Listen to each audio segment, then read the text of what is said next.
Nilagyan ko lang siya ng pantusok sa ulo para hindi siya mahiwalay. Ito lang. Ito yung pinakang peg niya. Tsaka butas dito sa ilalim para di maligaw yung magmumolde. Pag nilagay siya dyan, nakakapit na siya. Ganun din tong isang kabila. Lagyan ko lang siya ng butas. May peg sa ulo.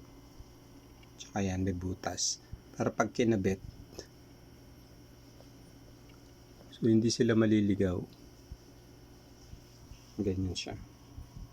So lang, nilinis ko lang siya lahat. Wala tagiliran.